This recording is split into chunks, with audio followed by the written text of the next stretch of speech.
It was here in this city, that another American stood before you. He told you that radical Islamist terrorism does not stem from an ideology. He told you that 9/11 led my country to abandon its ideals, particularly in the Middle East.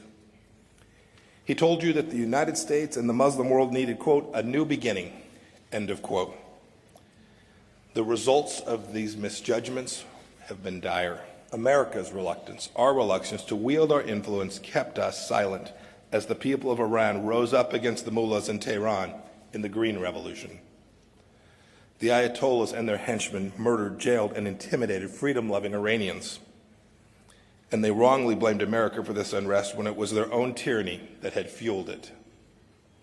Emboldened, the regime spread its cancerous influence to Yemen, to Iraq, to Syria, and still further into Lebanon. The age of self-inflicted American shame is over, and so are the policies that produce so much needless suffering. The United States under President Trump has reasserted its traditional role as a force for good in this region. We've learned from our mistakes.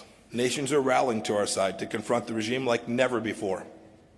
Egypt, Oman, Kuwait, and Jordan have all been instrumental in thwarting Iran's efforts to evade sanctions.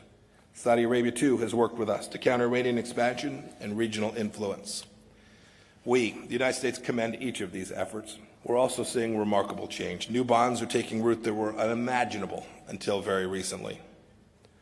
Who could have believed a few years ago that an Israeli prime minister would visit Muscat, or that new ties would emerge between Saudi Arabia and Iraq?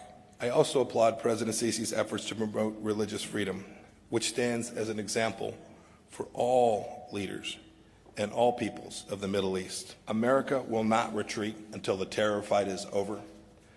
We will labor tirelessly alongside you to defeat ISIS, al-Qaeda, and other jihadists that threaten our security and yours.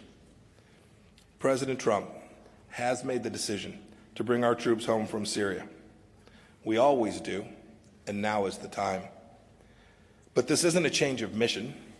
We remain committed to the complete dismantling of ISIS, the ISIS threat, and the ongoing fight against radical Islamism in all of its forms. But as President Trump has said, we're looking to our partners to do more, and in this effort, we will do so going forward, together. America has been criticized for doing too much in the Middle East, and we've been criticized for doing too little. But one thing we've never been is an empire builder or an oppressor. I want to thank you all for being here today, and may the Lord bless each and every one of you. Thank you.